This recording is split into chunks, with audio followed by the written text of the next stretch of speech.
రైతులకు ఉపాధి దొరుకుతుంది. మరి రిలయన్స్ ఏ రకంగా వచ్చిందో మరి అదొక ఇండస్ట్రీ కాదా, లేదంటే అది ఏమన్నా ఒక ఒక అచ్చనిగిరిలో ఆడుకునేటువంటి మిషనా? ఏమన్నా దగ్గర 3 నుంచి 5,000 కోట్ల వరకు పెట్టుబడులు ఈ 2 నియోజకవర్గాల్లో వాళ్ళు పెట్టబోతా ఉన్నారు. అంత భారీ పెట్టుబడులు పెట్టి ఒక ఇండస్ట్రీ వస్తా ఉంటే దొనకొండ వచ్చింటే బాగుండదని మాట్లాడతారు. దొనకొండ లేకపోతే గిద్దలూరులో పొలాలు లేవా? కనిగిరిలో నిమ్జు లేదా? 1000 ఎకరాలు లేవా? ఎర్రగొండపాలెంలో లేవా? మార్కాపూర్లో లేవా? తెచ్చి పెట్టుకోదలుచుకుంటే ఈ ప్రాంతంలో ఎన్ని వేల ఎకరాలు లేవు? ఎన్ని వేల మందికి ఉపాధి చూపించేదానికి అవకాశం లేదు. రేపు వెలుగొండ ఈ సంవత్సరం చివరిలో కల్లా పూర్తి చేయిస్తాం. నెక్స్ట్ ఇయర్ కల్లా ఏ రకంగా ఈ ప్రాంత రైతులందరూ కూడా సంతోషపడే విధంగా చూస్తామో చూడండి.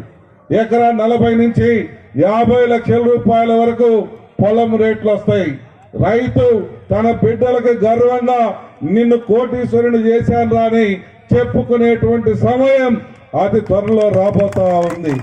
ఈ రైతుకి ఈ ప్రాంతం ఒక స్వర్ణయుగంగా బంగారు పండించేటువంటి ప్రాంతంగా మన ప్రాంతం తయారు కాబోతా ఉంది.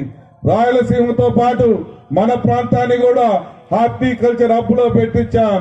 త్వరలో కేంద్ర ప్రభుత్వం నుంచి 4,000 కోట్ల రూపాయలు ఈ హార్టికల్చర్ హబ్ డెవలప్మెంట్ కు నిధులు రాబోతా ఉన్నాయి.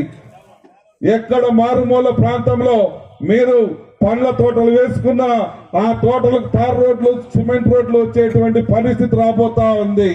మన పండ్ల తోటలకు గిట్టుబాటు ధరలు, అలాగే పండ్ల తోటలకు సంబంధించినటువంటి మార్కెట్ ఛార్జీలన్నీ కూడా ఈ ప్రాంతంలోకి రాబోతా ఉన్నాయి.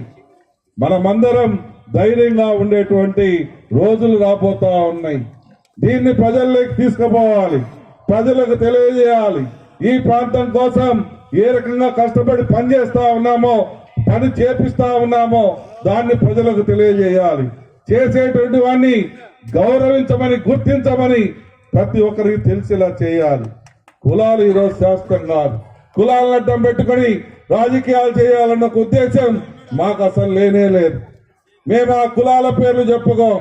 మేమెంతగాడికి ఈ ప్రాంత అభివృద్ధిని మాత్రమే చెప్పుకుంటాం. ఈ ప్రాంతం కాపాడుకోవాలని చూసుకుంటాం.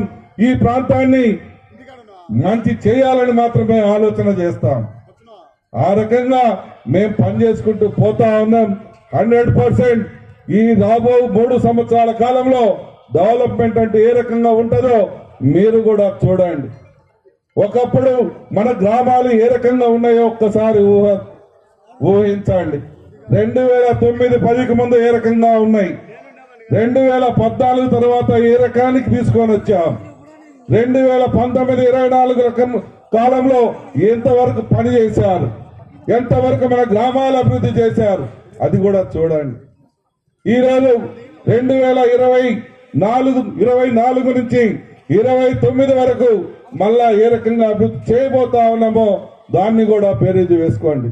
వెనుకబడ్డ ప్రాంతాలకి అభివృద్ధి కావాలి కానీ కులము కాదన్న విషయాన్ని గుర్తు పెట్టుకోమని ప్రతి ఒక్క నాయకుడికి, కార్యకర్తకి తెలియజేసేలా ప్రజలకు చేరవేసే బాధ్యతని తీసుకోమని మిమ్మల్ని అందరినీ మనసారా కోరుకుంటూ, ఈనాటి క్రికెట్ క్రీడాకారులు మన ప్రాంతానికి మంచి పేరు తెచ్చే విధంగా, మన మార్కాపురం జిల్లాకి ఒక గుర్తింపు వచ్చే విధంగా ఆడి ఈ యొక్క ప్రాంతానికి రాష్ట్ర వ్యాప్తంగా పలాని కంభంలో మార్కాపురం జిల్లాలో బ్రహ్మాండమైనటువంటి కార్యక్రమాలు, క్రికెట్ టోర్నమెంట్లు జరుగుతాయని రాష్ట్ర వ్యాప్తంగా వాళ్ళు తెలియజేసే విధంగా నిర్వహించినటువంటి ఈ కార్యక్రమ అధినాయకులందరినీ ప్రత్యేకంగా అభినందిస్తూ సెలవు తీసుకుంటా ఉన్నా.